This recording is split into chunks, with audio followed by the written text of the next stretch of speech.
In this section, we're going to complete the construction of the main rotor blades. We're going to install the blade straps, cut out and install the pitch horns, mount the blades to the hub, and then perform a static balance and lead lag. Now, this section is the last section of construction. After that, we have rigging and new aircraft inspection, followed by what I think is the best part, learning to fly your helicopter. So let's get started. Refer to the construction manual, section 24, for components and prints. Set up a table and level the surface in all directions. The blade straps are made at the factory as a set. Remove the straps and mark them to ensure that each set will be reassembled in the right order.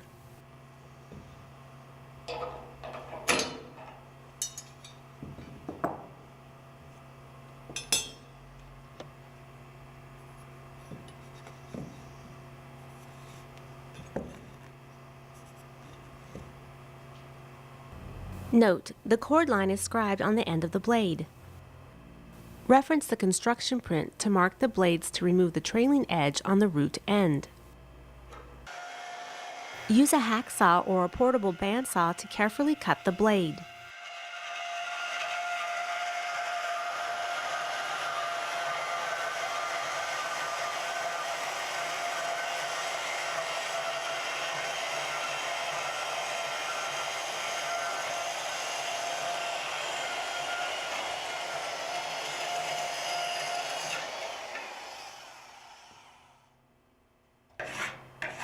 Use a file and sandpaper to remove any burrs.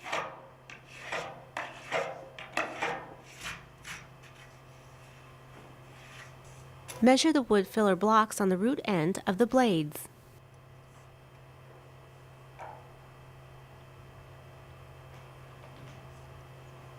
The filler blocks must be sanded to match the dimensions on construction print E20-2000.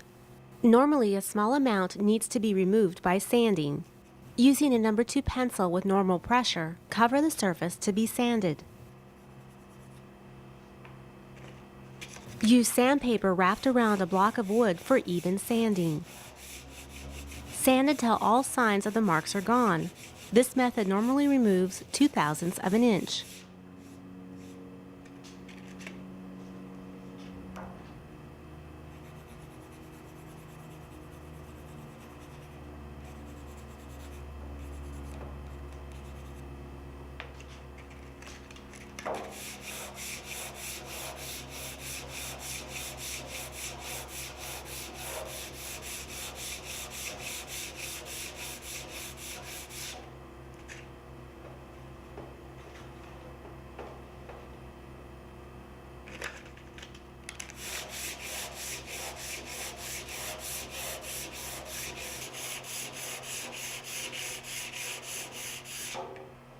After sanding, verify the following measurements. 1. Overall thickness is 2 1/4 inches. 2. The cord line is centered. 3. The top and bottom wood surfaces and cord line are parallel. Use a level to verify the wood block surfaces are parallel to the blades as shown. Note, because of the non-asymmetrical airfoil, the bottom wood filler block will be thicker than the top wood filler block. Use a piece of paper to make an impression outline of the opening of the root end and cut out the paper pattern and transfer the outline on the wood end plug.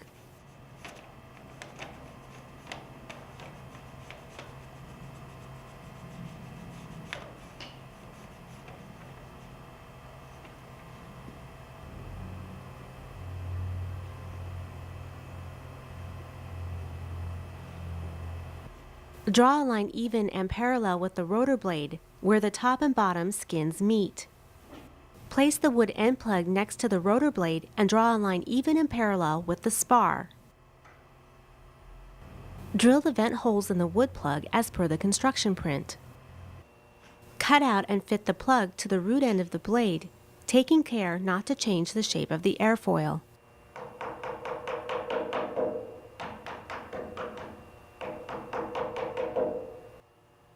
Locate and drill the airfoil and wood plug for screws.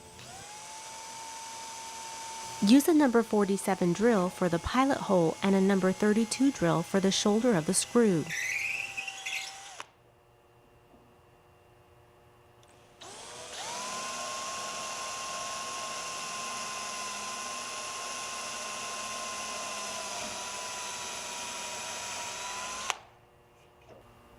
Carefully countersink the holes.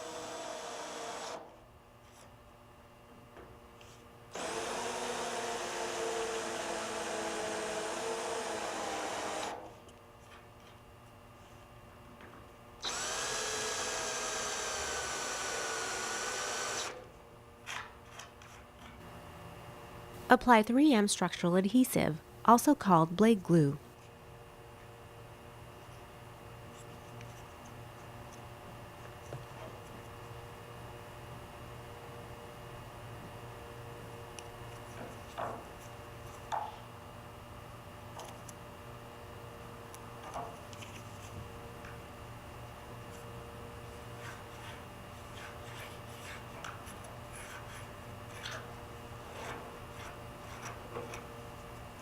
Install the wood plug and finish the root end of the blade.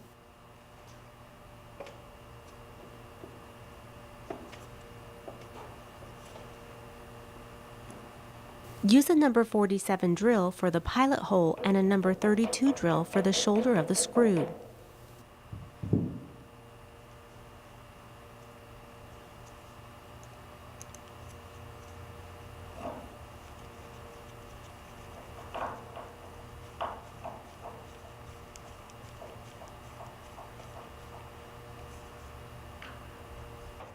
Hold a piece of paper against the end of the blade and use your finger to trace an impression outline of the spar and skins.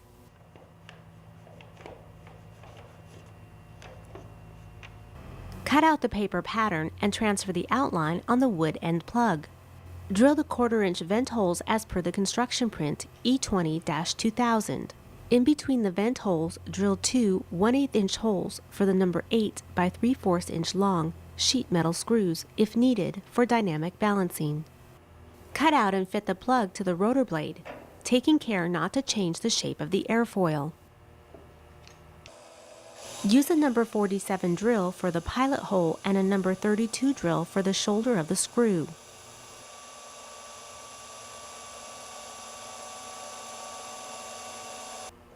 Use a 1/4-inch bolt in the vent hole to help remove the end plug easily. Note: do not glue the tip end plug in place until after the rotor system is statically balanced. Cut the tip weight material in half and drill the 2 1/4-inch holes as shown in the construction print E20-2000. Note: the tip weight is secured inside the bottom of the blade. Locate and drill one attachment hole in the bottom side of the spar. Note: the hole should be drilled at an angle to allow the head of the bolts to match the shape of the airfoil.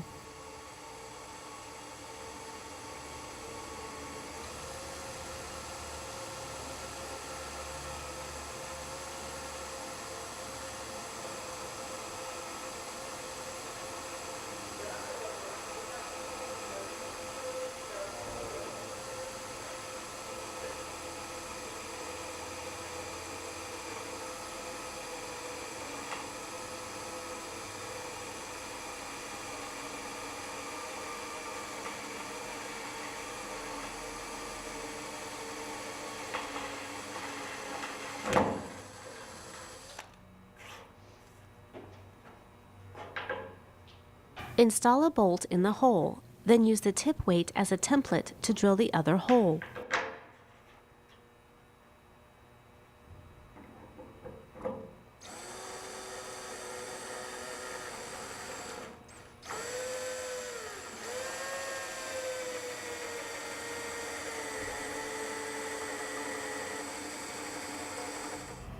Here's a builder tooltip. Use a microstop countersink cage to cut the countersunk hole for the bolts. This tool allows you to set for the correct depth.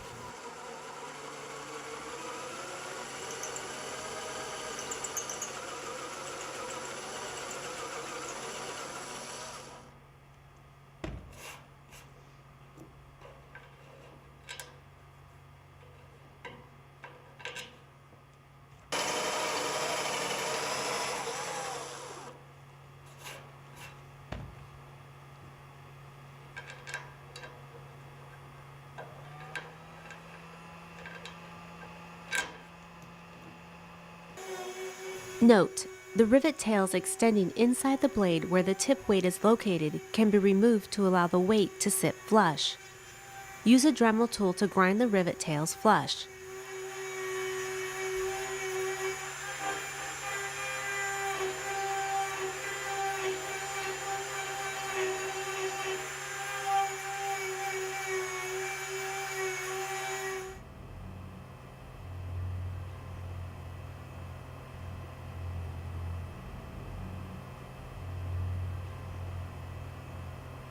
Cut out and deburr the pitch horns.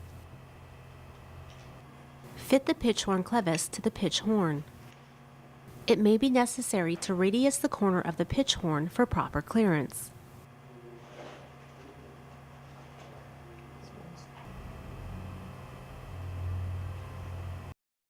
This shows the aligner blocks as received from Rotorway. The blocks are marked with a T to indicate the top. The top must be up when they are installed into the blades so that the adjustment bolts will align with the studs in the rotor blade. Verify the length of the stud that is located in the root end of the blade. It should measure 300 thousandths of an inch, plus or minus 20 thousandths of an inch. These are the thrust blocks as received from Rotorway. There is a master marked with an M which goes on the end of the hub marked with an M. The slave is marked with an S. Both blocks have a top side as shown. Deburr and round the edges of the blade straps. Check the fit of the pitch horn and the top blade strap. You may have to notch the pitch horn for proper clearance.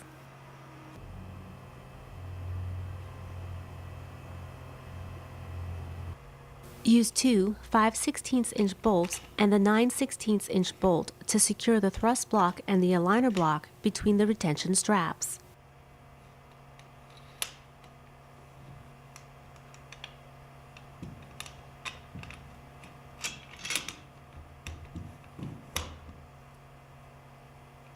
If you do not have enough 9/16 inch washers to tighten the 9/16 inch nut, you can use the pitch horn as shown here on one set of the straps.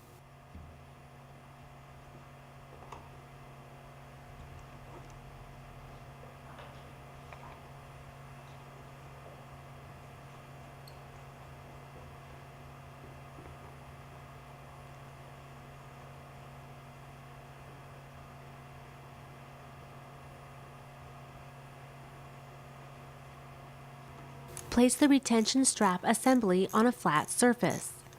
Tighten the 9/16 inch bolt and the two 5/16 inch bolts to maintain alignment when mounting the assembly on the rotor blades.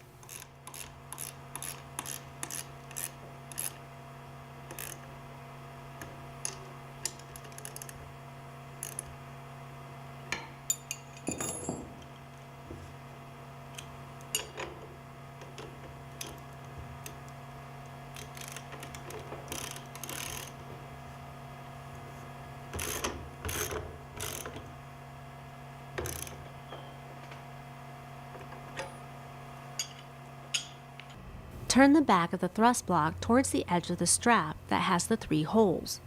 This will make it possible to measure to the edge of the 9/16 inch bolt when mounting the assembly to the blades. Check the fit of the straps on the block. It should be a snug fit.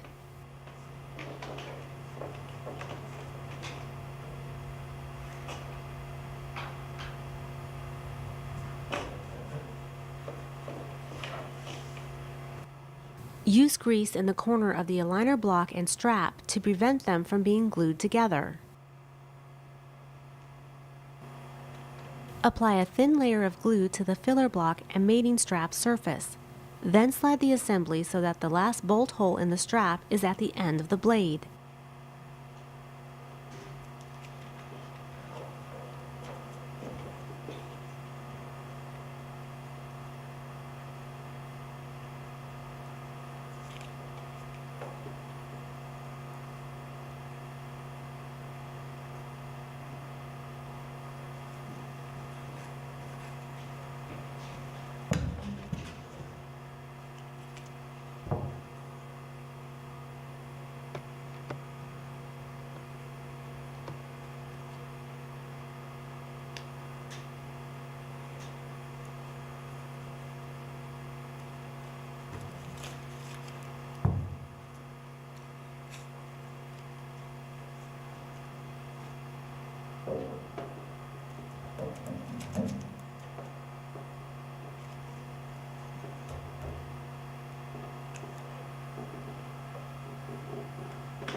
Using a clean rag, wipe the excess glue from the end of the blade strap.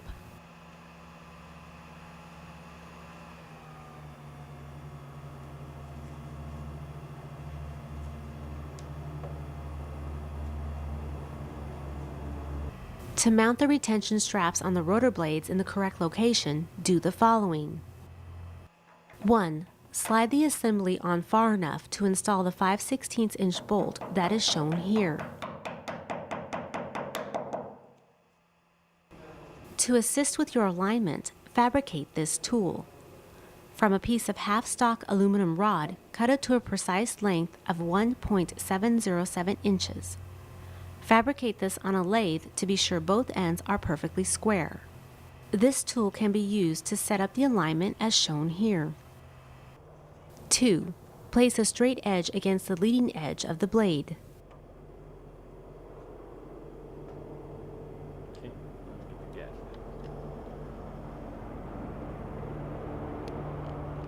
Adjust the aligner block bolt to achieve the correct distance between the leading edge of the rotor blade and the edge of the 9/16 inch retention bolt.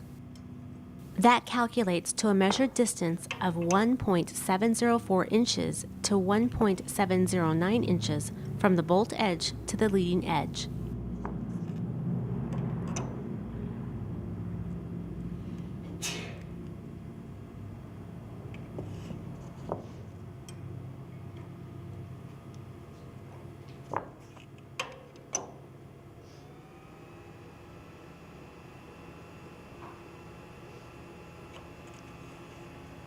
Note, when making this measurement, the cord line of the rotor blade and the straight edge must be level when making this check. The distance must be within the tolerance as shown in the construction print and must be the same on both blades. If this cannot be achieved, contact Rotorway customer service. When you have the correct measurement, hold the straps in this position with a large C-clamp. Tighten the 5/16 inch bolt.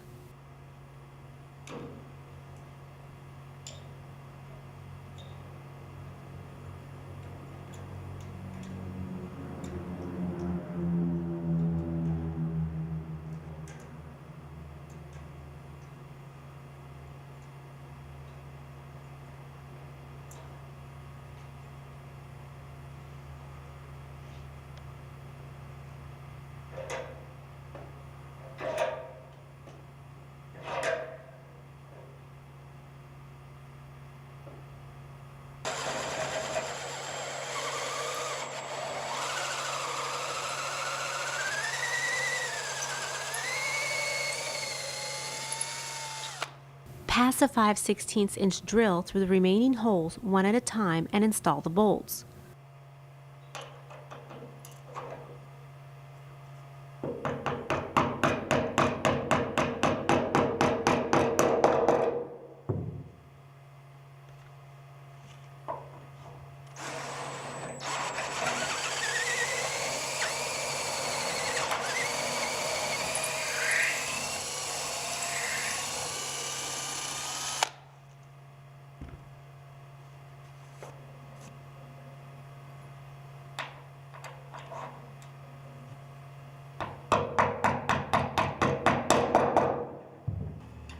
Torque the bolts to 14 foot-pounds.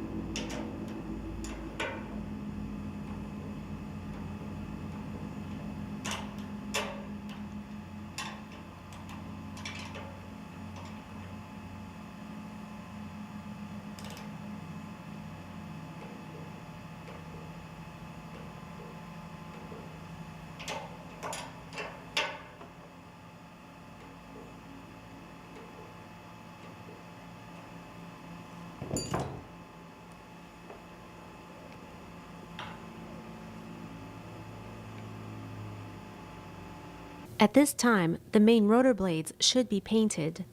Important: never use acetone to clean the main rotor blades.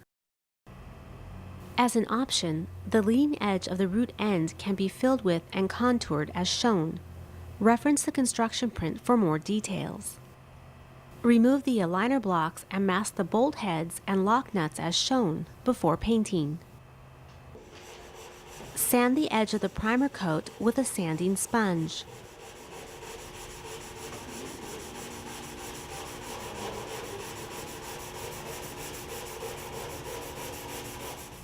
Fabricate a tip end hanger as shown. Use the tip weight hole to install a bolt. Place the main rotor blades in the shipping crate for transport to the paint facility.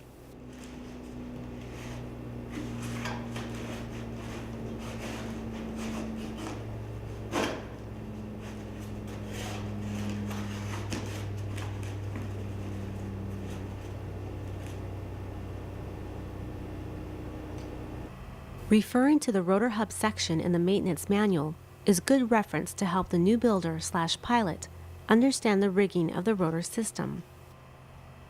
These are the components and hardware for the root end of the main rotor blades. During different portions of the video, we will be using a hub and shaft mounted on a stand for a better view of some of the procedures. Before mounting the blades to the hub, level the main shaft 90 degrees to the ground both fore and aft and laterally. Shim under the skids as necessary. Verify the hub is shimmed correctly to the shaft. Since your main assembly is new, carefully rock the hub back and forth 15 to 20 times to lubricate the shims since they probably haven't been moved in some time. Place a spring scale on the outboard pin and pull up or down until the hub plate starts to move. Read the spring scale and note the reading. The hub pressure must be between 8 to 12 pounds. Note, the breakout pressure is not considered for measurement.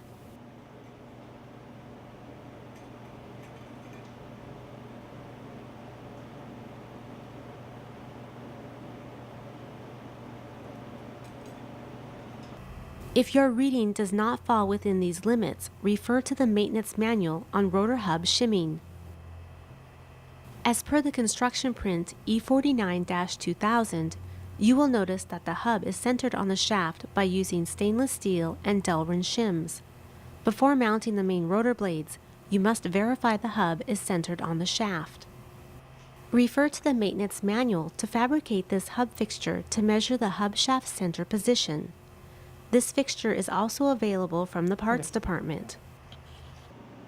Move the rubber shaft protector up. Place the fixture on the hub. Push the fixture up against the outboard pitch pins and hold the fixture down on the 3 rivet point contacts located on the bottom. Securely hold the fixture on the hub and rock the hub back and forth until the needle on the dial indicator stops moving in a central position. Then zero the indicator.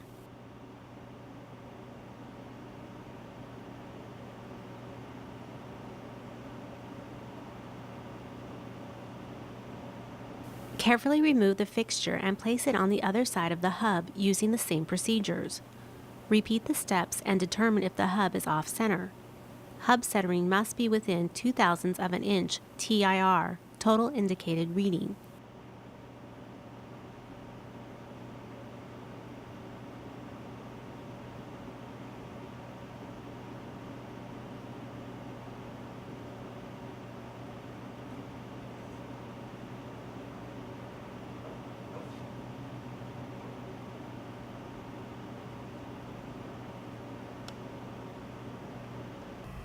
Reference the maintenance manual for the correct procedures to center the hub to the shaft. Set both blades on a table side by side. Now you will be instructed to verify the reflex edge of each rotor blade. Rotoway International has a fixture and instructions for making adjustments on the trailing edges of the blades to improve blade tracking if your rotor system's tracking changes through increased forward airspeed. However, at this point, the builder only needs to verify that each panel of the blade is adjusted to within 0.02 of an inch of each other for its entire length.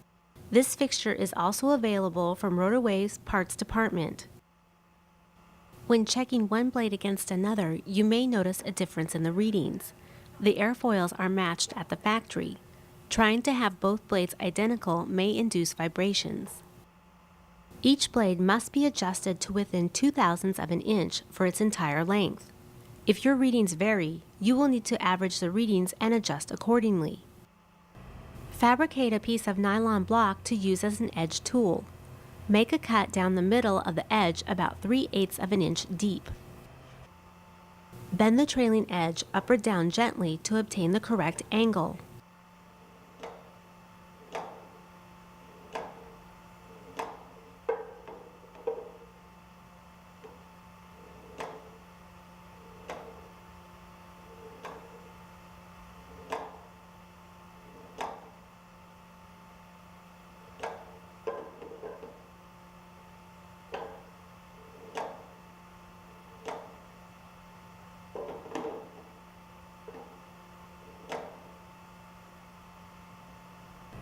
Avoid handling the blade's trailing edges, as this could knock the reflex edge out. Handle only the leading edge or tip end when moving the blades. To achieve an accurate static balance, remove 2 of the 3/8 inch bolts on one of the teeter blocks and replace them with a smaller 5/16 inch bolts, washers, and nuts. This will allow the blades to teeter freely. To do this properly, loosen and remove the 2 3/8 inch nuts and use a C-clamp to press the teeter blocks together.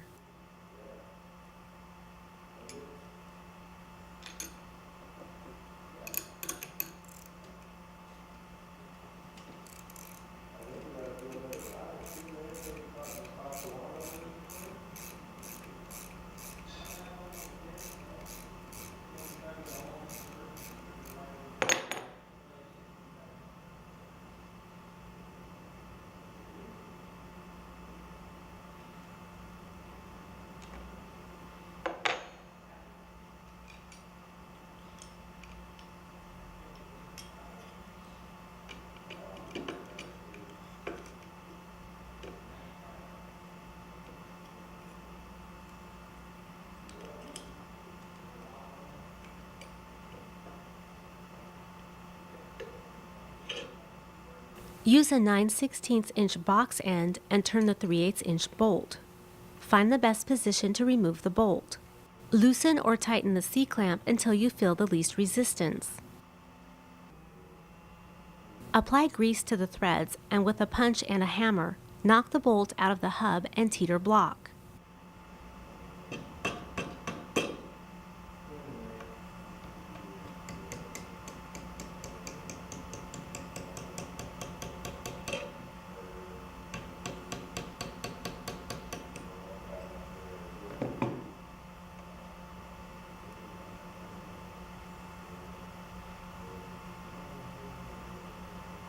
Replace the bolt with a 5/16 inch bolt, washers, and nut.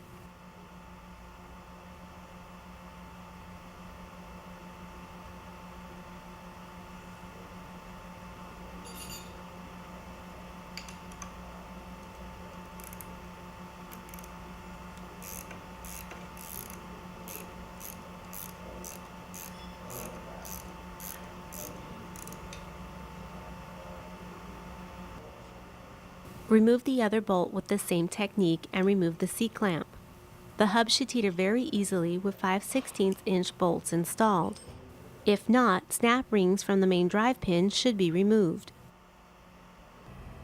Radius the upper corners of the thrust blocks as shown. Use caution so you do not cut into the opening for the elastomeric bearings. Grease the outboard and inboard pitch pins with a light film of grease. Use a very light film on the inboard pitch pins.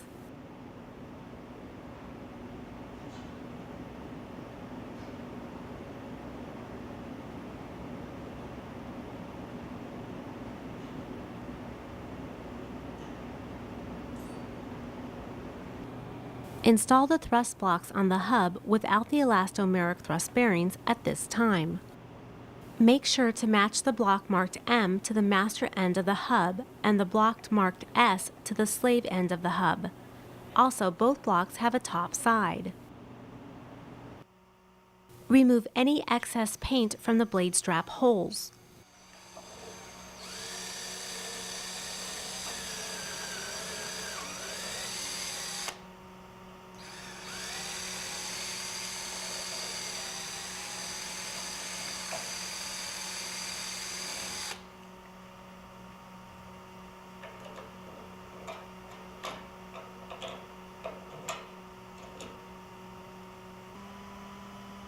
Install and center the aligner blocks to each blade strap. Tighten the 5/16 inch bolts, but do not final torque these bolts at this time.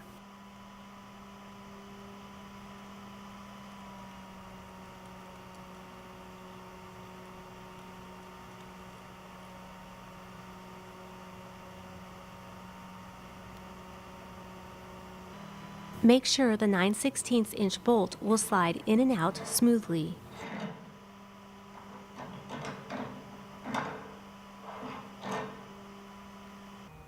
Place the 9/16 inch washers on the heads of each bolt and lightly coat the shank of each bolt with grease. Then place the pitch horn on the bolt.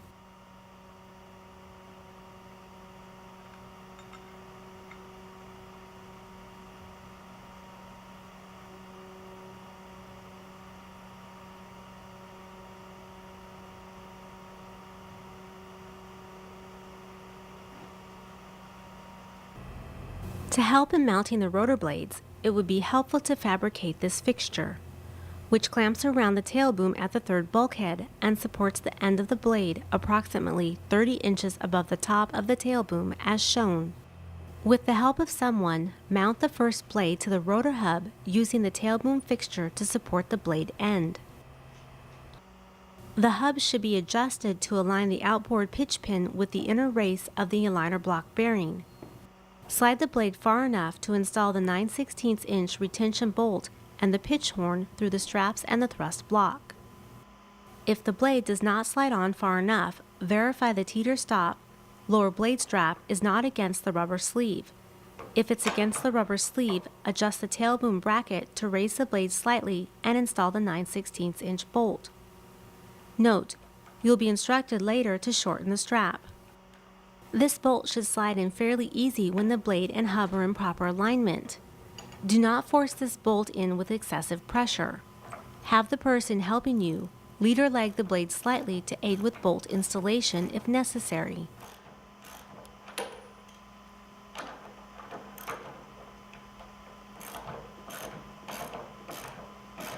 Tighten the nut snug and then push outward on the rotor blade straps to seat the thrust block against the thrust washer. Then tighten the bolt. Do not torque this bolt at this time.